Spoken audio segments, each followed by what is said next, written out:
All right, we're in Fargo, Georgia, not to be confused with Fargo, North Dakota. And visiting an old friend, Barry Hart here. He's gonna be gracious today and let us tag along all day long, and we'll probably ask him about a million questions, so forgive me for that already. It's okay. Very close to Florida. What, 4 miles to Florida? About 10 to the state line. 10 miles to the state line. Around the banks of the Swanee River here, South Yeah, Georgia. really low elevation, very swampy. Really wet. Really wet. It's dark outside, but it's going to be daylight here pretty quick.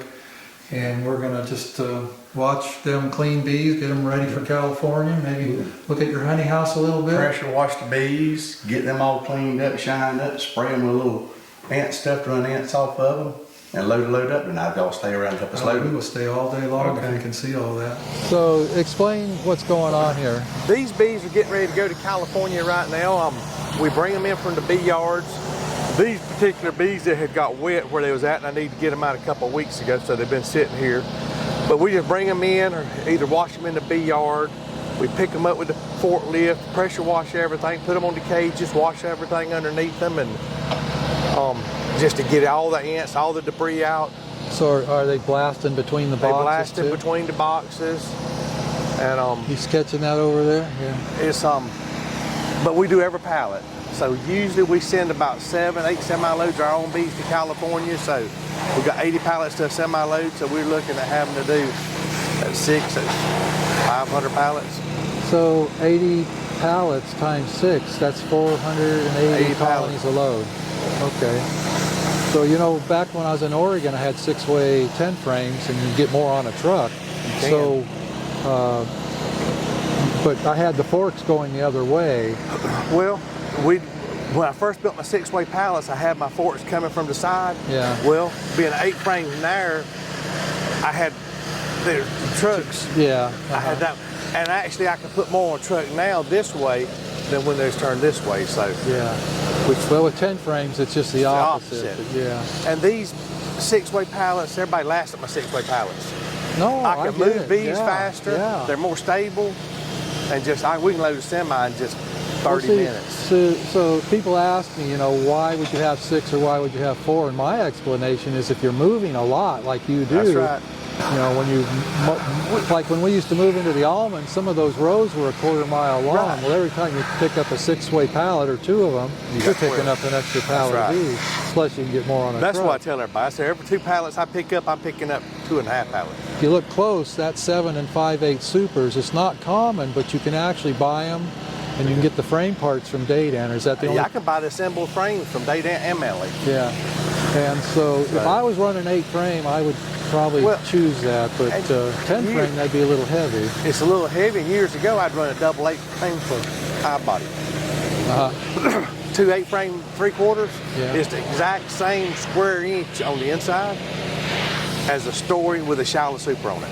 Okay. And we'll stack some together, and I'll show you. So just for the fun of it, what's the one reason that made you go 8 frame? I think everybody in South Georgia at one time run 8 frame highs. There's a lot of them down And here. down here, and people laugh at me when I tell them this, but we make a lot of comb honey down here. And a bee's tendency is to go upward, in my opinion. Okay, So I feel like they do the chimney effect. They'll draw that 8 frame comb honey super for sure, yeah. better than one that's a little bit wider, and the outside frames aren't always. I've never made the quantity of comb honey that you do, but whenever I was running 10 frame comb honey supers, I always had to take the outside frames Right. and turn them around and move them in. A lot of manipulation, moving them around in the hive or in the super, because we'd have to go. Because I got friends that run them, when we was buying comb honey and packing comb honey, the outside frames, Yeah. you just would cut them out in the drum right and squeeze it. So last time I talked to you about comb honey a few years ago, you was making about 3,000 supers a year. We tried to. Last year, I think we made about 1,000. 1,000 bad. It was a bad crop. year last. Made Yeah, it I good. didn't get much honey out of South Georgia last year.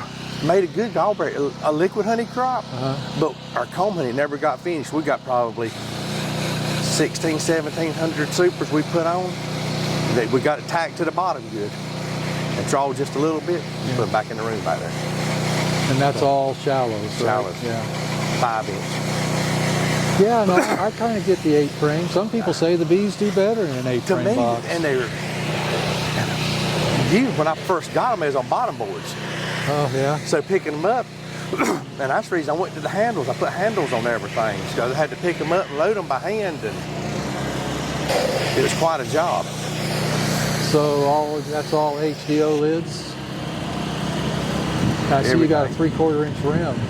Yeah. And why do you do that for pollen patties? Pollen patties and sometimes the moisture and everything. I think the bees can get up there a lot better. Better airflow. Than having just a flat lid, because you know, really and truly a flat lid, most of them supposed to have an inner cover in there with them. Yeah, so it gives you a 1/4 inch, which is barely enough. That's right. But I figured in the rim lid, we just put pollen patties on them. Yeah. Now we was using some mite treatments we needed a rim lid with too, so, and I really like the rim lids and all.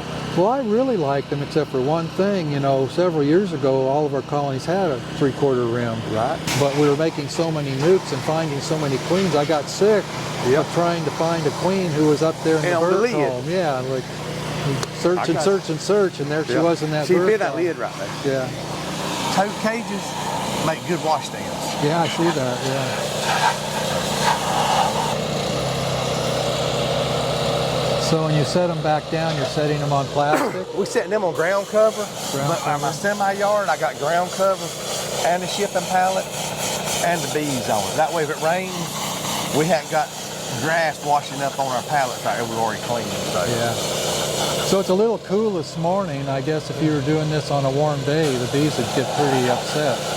They do.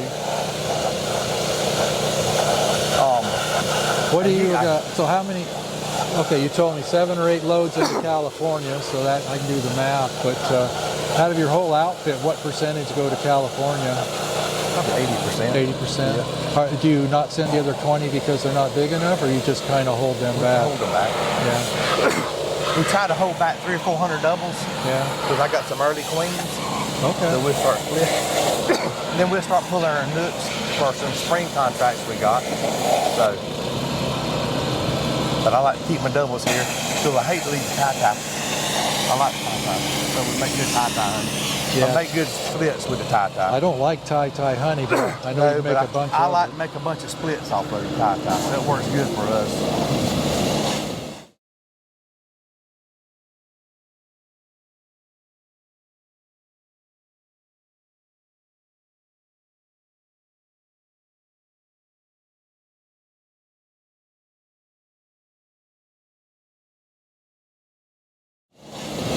And you see the marks on the yellow? Yeah. Yellow with orange. My color's orange, my son's yellow. Oh. We mix bees up, they get go, but we will separate when they come back. Yeah. So he'll get his yellow ones, I'll get my orange ones. So together we run at about 4,500 hives when our numbers are good in June, July right here. Okay. So, am I looking at all the employees, or do you got more? This is it, and him, my son. Yeah, that's. He wouldn't get a load of bees. So you're running a little over 1,000 colonies per person. Per person. Yeah. So. Well, the bigger you get, the more you can get per person. And, you know, I get that. You know, everybody says you need to get more. I'm happy with the number of bees we got. I never had any bees turned back, but you know, I don't send the quantity. Never did send the quantities you send either. And then when I was in Oregon, they didn't even look. You know, back in the 80s, they never even looked. You didn't worry about it.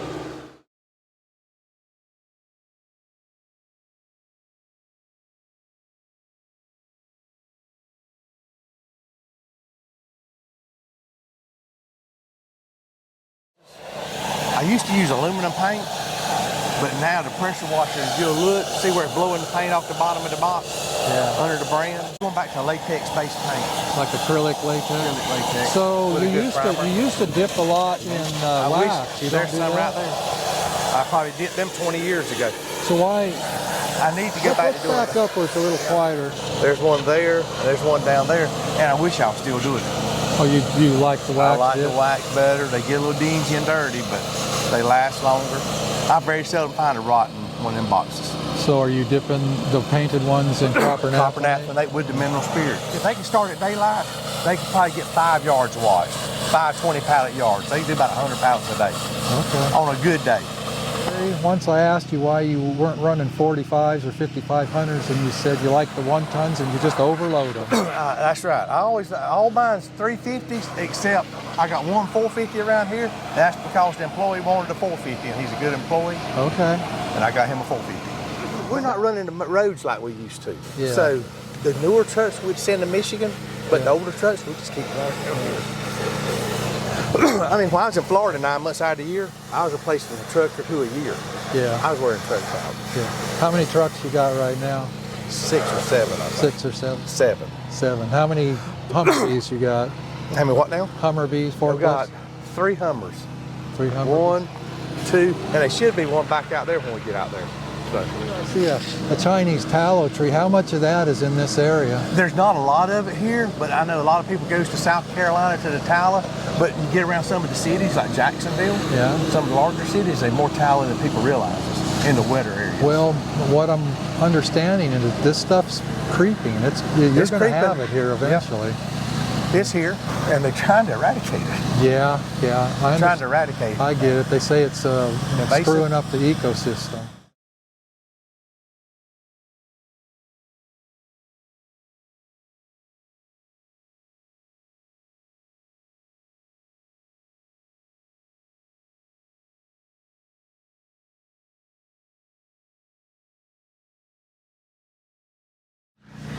And Brazilian pepper, I love making Brazilian pepper, honey. I'm making splits down there.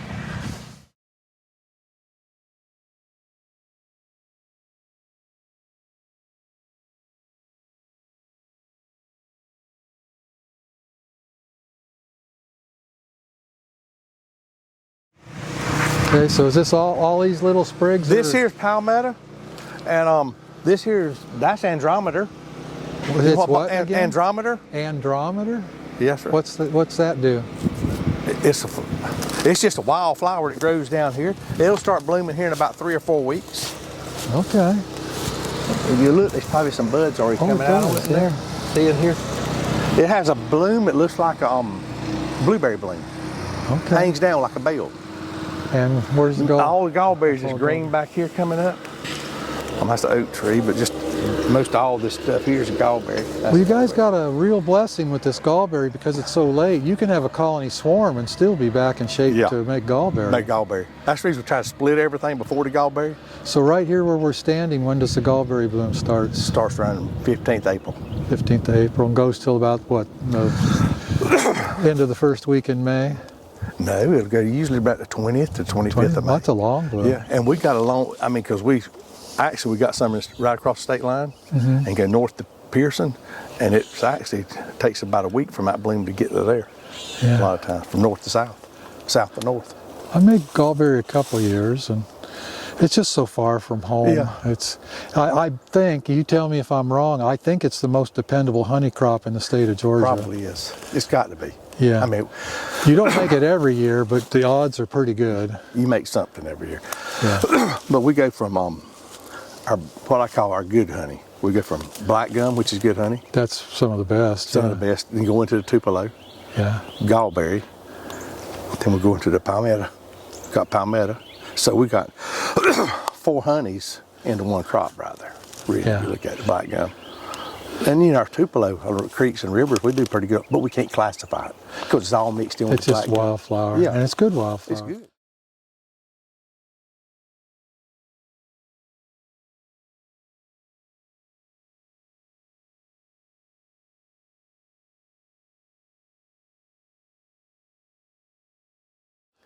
And most of our ponds has senny bush in it.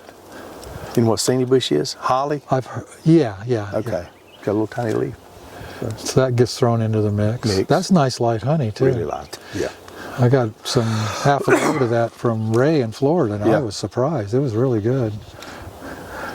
But well, golly, what's the water table level in this place? Like 3 0. feet? It's right there, right there. Right now it's here. That's it, right there. That's the water table. That's the water table. So I suppose that water's real acidic, isn't it? Yeah. Acid. Yeah. I know the Okefenokee swamp is where all the decaying matter in it. The cypress and everything. That's an interesting place. That's an incredible place.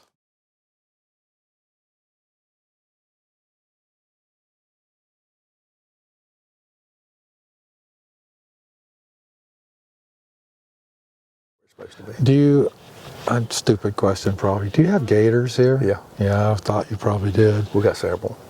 Yeah. I had one in a pond back here one time. He bit me. He bit you? He bit me. Bit that finger right there.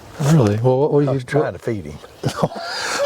And don't feed a gator down here because his eyes are on top of his head. Feed him where he's seeing you. And he turned and caught my finger right there. But now if you want to, y'all take y'all's truck and follow us. And Bob, this is where we bring our semis in here to load. We can keep 2 loads of bees in here, but today I think we just got a load here. We loaded some out yesterday. But as you see, we got ground cover on the ground underneath the pallets. Yeah. We got a shipping pallet, then our bee pallet on top of it. So that really minimizes the chance of something getting up there. Yes, and here's the thing. If I stack it, and this is what happened. About 5 or 6 years ago, we had a couple semi-loads backed up in here and got about 3 inches of rain. We had to rewash every pallet that was sitting on the dirt. Yeah, I get It was even though it was on ground cover because the water had washed the grass all up on the pallet, and they wouldn't. I knew better, so we come here and I actually had them stacked 4 and 5 high. So we had to rewash all of them. We just old shipping pallet. Yeah, just something to get. And they'll come up here in a minute and they'll blow them all off and spray them. And when we load them, we got these little brushes. Because when I pick it up, I look, my lights are shining after dark. I can see everything. Yeah. So I can see it pretty well. Usually we have everything loaded by dark, but late that you can see it when it shines right there. So I know we talked about it, but let's focus on this again. If you look, Seth, if you look at the side of this pallet, okay, now look at this side. Each side's set up so when they're stacked up against each other, the entrances are not against each other. And when the bees beard up, they're not bearding into each other's entrances. Yeah. I don't like putting bees on the truck when they all bearded up. Oh yeah. And they all together. Then when you pull them off, they all fall on the bed of the truck. Usually like this, it's bad, but it's not as bad. Well, when you have entrances facing each other, that's how you end up with buckets and buckets of dead bees. Dead bee smothered herself. A lot of them. They fight and they just are terrible, especially on a long trip like to Michigan or something. Or to California. I mean, some of my trucks I loaded one Monday afternoon. He's the 4-day truck. Oh. Now I loaded one yesterday morning. It's team drivers. They'll unload in the morning, I think. Where in California are you going? Chowchilla. Okay, that's north of Fresno. Yeah, I know where that's at. Madera. My bees used to go to Madera, Yeah. and I had some that went to Fresno. Yeah. But I don't know how much time you spent out there. You know, I was born there. Yeah. So that valley, the farther you go north, the better the soil gets, and the bees do better when you get like to Madera. Right. The bees will do better than they do in Fresno because the soil's so much different. And the further north you get, when you get above Sacramento, it's a whole different soil. A whole different, yeah, exactly. Farther north, you're later. Yeah. Some guys like them late. Some guys want them back as soon as they can. So I tell Lyle, I said, Lyle, he said, you wanted a few that's just, I'm kind of chomping at the bit to get them home. Yeah. Once they get out there, because I'm ready to start pulling brood, making splits, and getting ready for Gallberry. Well, see, if you're a West Coast beekeeper, you know, where are you going to go after the almonds? You know, you might get some prunes or something, and if you don't, it's like, what do I do with my bees?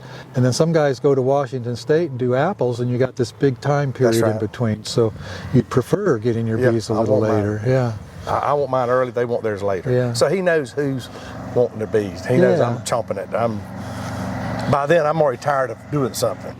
So, and when we get everything stacked up in here and brought, I ran a little pull behind compressor, and we'll come back and we're gonna blow them off again. Everything, and then we're gonna spray everything with a little Maverick solution we got with water. Just spray it, drench in between the hives, and while they're doing this also, they're gonna look and see if there's any trash or anything. Oh yeah. Something, a piece of straw. See, if they marked orange on top, dots, they don't go. So we do everything color coded. Okay. So the orange dots don't go. So why? What's that mean? It's not good enough to make the grade to go. So when we go through and grade everything, we orange spray paint, dot it. Are you trying to go 8 frames or better, or 6 I try to frames go or 8 better? framer, but if it's under 8 frames, I don't even. Yeah. So. Some guys will take 6 frames, but. And you know, sometimes if the weather gets bad, that 6 framer Yeah. might be a 4 framer when it gets out there and everything. Yeah. And especially in a box with a lot of air around it and everything. So I don't see much radish around here. No, there's no radish here. But you got the really early maple. We got though. really early red maple and everything, and they've been doing really good. It's cool this morning, but they've got sheets of maple pollen Yeah. and stuff. And we got palmetto, which won't bloom to June, Gallberry. But I like palmetto honey. I like It has a weird characteristic. Yeah. With age, it darkens quickly. that's right, really quick. That's what I was But gonna say. it still tastes okay. I like the wax, the Do you? yellow wax you made with it and everything. Where are you selling your wax? What are you doing with your wax? I believe Man Lake's got a bunch of it, and Daydance got several thousand pounds. What's the chance of buying some from you? How much you need? I don't know, a couple £1,000 a year. Yeah, we got that. I just carried. I bet you I just carried 3,000 pounds to Daydance. Well, you'll have some in 6 Yeah, months. we'll have some. Yeah. Yeah. Keep me in I mind. will. We buy several £1,000 already, but Yeah. we're just barely keeping up. So I'd like to buy some more. And if you have a good year, I'd like to Okay. get a load from you too. Okay. It had been a Honey? while since I bought a load of honey from you. I like selling you honey, Bob. You like selling me honey? Yeah, because I know your checks don't be there when you say it's don't be there. Okay. So Well, you were patient. Back in the early days when I was running kind of broke, you let me have plenty of time. You said, I was broke one time. yeah, So you know how we all started yeah. it all. It's people like you that really allowed me to build this packing I think business, working you know? together, just like you say, and because we packed honey. When I packed honey, I had to have time to pay for honey and everything. So, Yeah. I mean, you could try to get a line of credit for a couple $1 million to go buy honey, and interest at 9%. Oh God, yeah. So, Yeah, right now, you know, I've got a little bit of, I call it a little bit, it's not little. I've got about $500,000 right now on loan with Right. the bank, and it's 8.5. Yeah. And then the rest of my honey is, I own, I've gotten to the point where I own a lot of my inventory now. That's good. But I have another $1 million with Beekeepers, and they're just, it takes 6 months, you know, whatever. See, I'm fine with that because Yeah. and I'm not laughing. I say that's my Social Security check coming in every month because I know I'll get it on the 1st. You're not old enough for Social I Security. know, but I know I'm guaranteed that check for so many more months. Oh, okay. So I've got- it's like Social So Security. yeah, Okay, yeah. just get it once a month, and it makes me budget my money better. Yeah, I've got a guy up in New York State. He says, I don't want you to pay me. He says, I Yeah. want a check a month. He says, Me too. He says, I like it that way. I do. Y'all ready? Yeah, let's get out of the way.